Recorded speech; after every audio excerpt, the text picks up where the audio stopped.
Señora Presidenta, señorías, desde el grupo que tengo el honor de representar, siempre hemos defendido que los partidos políticos deben, en primer lugar, financiarse con recursos propios y, en segundo lugar, limitar el gasto ajustándose a la realidad de la crisis económica en la que estamos inmersos.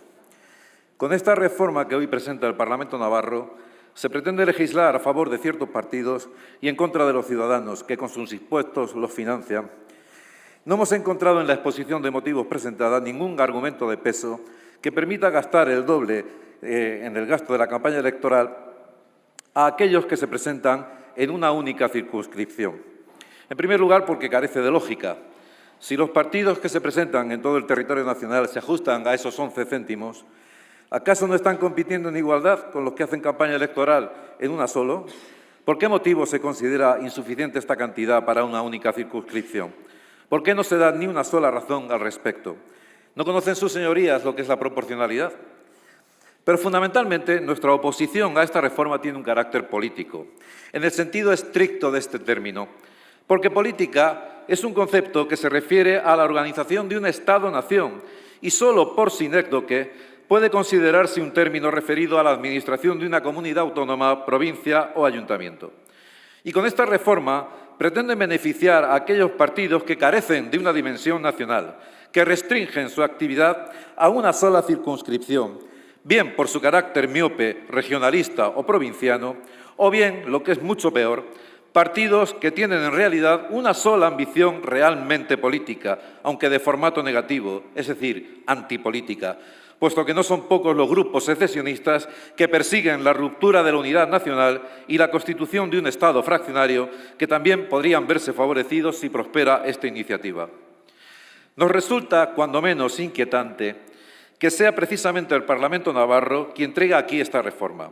Un Parlamento cómplice de los intereses separatistas, aliado con quienes quieran destruir la unidad nacional. Un Parlamento que consiente que grupos separatistas y filoetarras campen a sus anchas por la comunidad foral. La autodenominada izquierda abertzale, supuestamente disidente o radical, se sirve de distintas organizaciones, numerosísimas y perceptoras en algún caso de ayudas oficiales, y en todos ellos consentidas e incluso alentadas por las autoridades navarras. Les ofrezco una lista de este Museo de los Horrores. Gazte Coordinadora Socialista, Movimiento por la Amnistía y contra la Represión, Amnistía Taskatasuna, Italia, Jardun, Herritar Batasuna, Iraultzen Biguneak, Jarki, Eusko Ekintza, Errepresioari Autodefensa, Iskale Abertzaleak, Iluntzer Irrunería Comunista, Gazte Asambladas, Euskal Herriko Komunistak, Euskal Herria Socialista, etcétera, etcétera. Como ven, unas cuantas, todas enemigas de España, todas defensoras de la violencia política. En lugar de traer estas reformas, ¿no sería más urgente que estudiaran ustedes la situación jurídica y administrativa de cada una de ellas o informaran sobre el registro que tienen de estas organizaciones filoterroristas y separatistas y de sus acciones? ¿Podrían explicar si existe control y seguimiento de estas asociaciones juveniles asociadas a la violencia política y la kale borroka? ¿Tienen planes desde el Parlamento navarro para erradicar estos grupos? Son preguntas retóricas, porque sabemos que estos grupos trabajan por la estrategia del Gobierno navarro de euskaldunizar a la sociedad navarra. Y en vez de aislar a estos grupos, lo que hacen es expulsar a la Guardia Civil de Navarra el próximo 1 de diciembre, de consuno con el indigno Marlaska, capaz de dejar a más de 150 familias en el limbo, que desoye sistemáticamente todas las reivindicaciones que este cuerpo, por medio del Sindicato Unificado de la Guardia Civil, ha elevado al Ministerio. Esta asociación prepara una manifestación para el 18 de este mes a la que manifestamos nuestro apoyo. Una infamia y una vergüenza, una indignidad que se suma a las afrentas que estos servidores públicos y sus familias, en especial sus hijos en edad escolar, que sufren el acoso sistemático en las escuelas navarras sin que esto le importe lo más mínimo a quienes se rasgan las vestiduras contra el acoso escolar, inadmisible desde luego, por motivos sexuales, y callan ante este como si el acoso escolar no fuese igual de detestable cuando obedece a causas ideológicas. Familias que ven cómo se tambalea su modus vivendi y se compromete su futuro, se desmoronan sus planes vitales desprotegidos por el Estado a quienes sirven con honor y lealtad. Y toda esta infamia se produce con el único fin de agradar a los socios separatistas del Gobierno navarro y del Gobierno español, y constituye una concesión inadmisible a los enemigos de la nación española. La expulsión de la Guardia Civil de Navarra es un paso más en el descuartizamiento de España.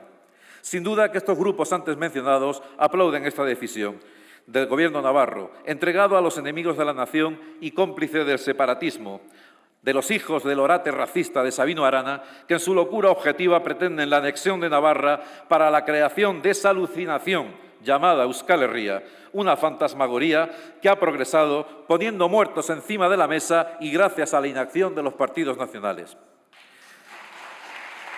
Pocas cosas tan absurdas como que un Estado financie generosamente a los grupos que quieren acabar con él. Pocas contradicciones tan escandalosas como tener aquí, en la sede de la soberanía nacional, a quienes quieren dinamitar esa soberanía. Y para más escarnio y vergüenza, incluso apoyando al Gobierno. Grupos que, amparados en el corrupto bipartidismo reinante durante 4 décadas, han dado su apoyo a unos y otros a cambio de conseguir prebendas para sus regiones, dividiendo a los españoles y profundizando progresivamente en su fin constitutivo, que no es otro que el de acabar con la nación española y arrebatar la soberanía al pueblo. Y decimos grupos, no partidos, porque en rigor, si un partido se define por ser, como su nombre indica, una parte del todo, no puede tener, para ser considerado como tal, más función o primordial función que la preservación desde sus propias coordenadas ideológicas, derechas, izquierdas o centro, de ese todo común, atendiendo a las necesidades de la nación antes que a su propio interés particular. Razón suficiente para considerar incorrecto el concepto de partidos separatistas que debería suprimirse o cambiarse por el de grupos sediciosos. Al modo como a un cáncer que amenaza la existencia del cuerpo orgánico, no le llamamos órgano, sino tumor, tumor que debe ser extirpado para preservar la salud de esa totalidad de órganos amenazados y la integridad del cuerpo. Con esta reforma serán en muchos casos precisamente esos grupos enemigos de la unidad nacional quienes más se beneficien. Nuestra postura en este punto es tajante. No deben tener ninguna ventaja, más bien todo lo contrario, aquellos partidos que no tienen una visión natural y, por tanto, nacional de la política, ni deberían estar sobrerepresentados ni gozar de privilegios financieros. Tampoco encontramos razón suficiente que explique la rebaja de las cuantías de las multas, salvo pensando, quizá mal, el interés en proteger a los partidos antes que a los ciudadanos. Esos ciudadanos que el Gobierno ha masacrado con multas injustificadas en un estado de excepción camuflado como estado de alarma, como ya ha sido ratificado por el Tribunal Constitucional gracias al recurso presentado por Vox. Como único fundamento de esta reforma, el Parlamento Regional se remite a un informe de 2015 en donde se dice que el dinero invertido en la campaña electoral es en algún caso inferior al recibido en calidad de subvenciones tras la celebración de los comicios. Curioso razonamiento, porque de aquí no cabe extraer de modo necesario lo escaso del gasto electoral, sino antes bien lo cuantioso de las subvenciones públicas. Tengan ustedes claro que cuando Vox tenga la responsabilidad de gobernar, estas subvenciones se acabarán. Ni partidos, ni sindicatos, ni grupúsculos ideológicos financiados a través de chiringuitos recibirán un solo euro de los contribuyentes, porque ya está bien de sangrar a pymes y autónomos. Ya está bien de que una parte considerable del dinero que genera el cada vez más mermado tejido productivo español sirva para financiar políticos a través de este mecanismo.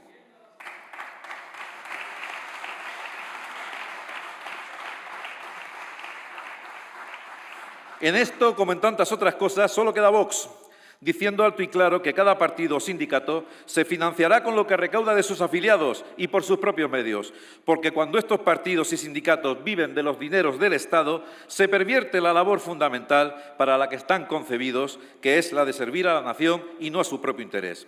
Las subvenciones son un mecanismo de conversión de la democracia en una partitocracia, sierva de los intereses creados. Así se entiende, por ejemplo, el silencio cómplice de los sindicatos cuando estamos pagando el recibo de la electricidad más caro de Europa o su pasotismo ante la destrucción del empleo y las cifras de paro en las que España bate récords. Una partitocracia que opera en dos direcciones. De un lado, convierte a los gobiernos en meros ejecutores de las decisiones interesadas de un partido. De otro, constituye una oligarquía que asume la soberanía efectiva, controlando los vectores ascendentes de una sociedad política, sindicatos, organizaciones vecinales, etcétera, mediante su sostenimiento económico con estas subvenciones. No es de extrañar, viendo esto, que muchos españoles perciban a la clase política como parte del problema antes que como su solución, muchas veces metiéndonos a todos injustamente en el mismo saco, sobre todo tras haber comprobado cómo algunos, y me refiero a Unidas Podemos, que vinieron a la política supuestamente con un discurso de regeneración, prometiendo no cobrar más de 3 salarios mínimos, abaratar la energía y luchar por la gente, y una vez tocada moqueta, han olvidado sus propuestas, convirtiéndose en la casta que decían combatir, enriqueciéndose al ganar con la actividad política un dinero que jamás habrían conseguido en el desempeño de su oficio en el caso de que lo tuvieran. Una nueva casta que, por cierto, jalea toda forma de separatismo, se pasea por las tabernas y que tiene a su antiguo líder convertido en columnista de panfletos separatistas como Elgara, tras haber dejado su escaño. Desde esa tribuna esparcirá su basura demagógica orientada a publicitar mantras y mentiras que le permitirán seguir viviendo como un marqués mientras se declara obrerista y proletario.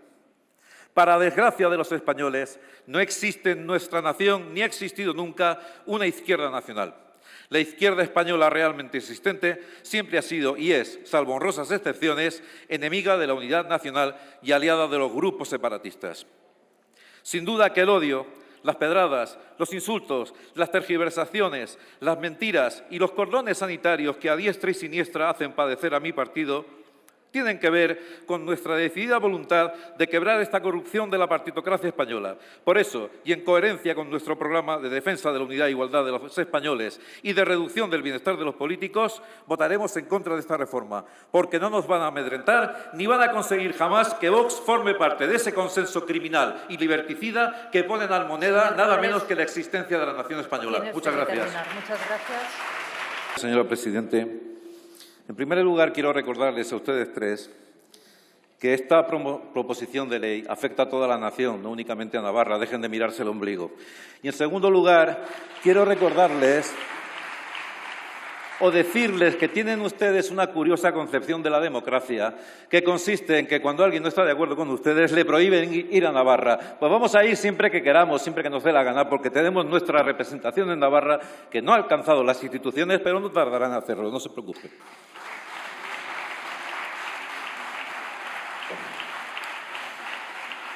Parece también increíble que, por lo visto, no se pueda discrepar de ustedes. Los argumentos que yo he dado aquí tienen que ver con lo que es el propio tejido de la sociedad navarra y aquello que ustedes están promocionando, que son grupos que se dedican a la violencia callejera. Les he leído una lista que muchos de ellos se presentan en candidaturas independientes, pero como ustedes no saben exactamente en qué consisten esas candidaturas independientes, y aquí lo acaban de decir, que unos son de una cosa y otros son de otra, pues nosotros nos prevenimos ante el riesgo de que este tipo de individuos puedan tener o puedan alcanzar el poder, aunque sea municipal. Pero insisto, ustedes están centrados en Navarra, pero esta ley no afecta únicamente a Navarra, afecta a toda la nación, afecta a todos aquellos partidos que se presentan por una única circunscripción. Afirman una y otra vez aquí un dato que es completamente falaz. Y es que en los pueblos pequeños apenas da el dinero para hacer campaña electoral. Es que en los pueblos pequeños esas campañas electorales son en muchos casos totalmente que no sirven para nada, por la sencilla razón de que se conoce todo el mundo. Entonces tampoco hace falta un gasto masivo. Nosotros tenemos que tener en cuenta que la política, insisto en este punto, la política es el arte de gobernar un Estado y no podemos estar pendientes de estos asuntos electoralistas que afectan a municipios o a una única circunscripción. Hay mecanismos mucho más eficientes que la modificación de esta ley para que estos partidos, pequeñas agrupaciones locales, puedan tener suficiente financiación para realizar una campaña electoral y no motivar una ley o la modificación de una ley que afecta a toda la nación. No me tomo sus amenazas como verdaderas, sencillamente me las tomo como medallas que nos colgamos los de Vox y con este ejemplo pues vuelven a insistir en lo mismo, demonizar a Vox como si fuésemos una especie de demonios que andan por ahí en contra de la democracia. Con este ejemplo de democracia que han dado, se han retratado, pero ustedes, pero bien retratados. Muchas gracias. Gracias, señor Robles.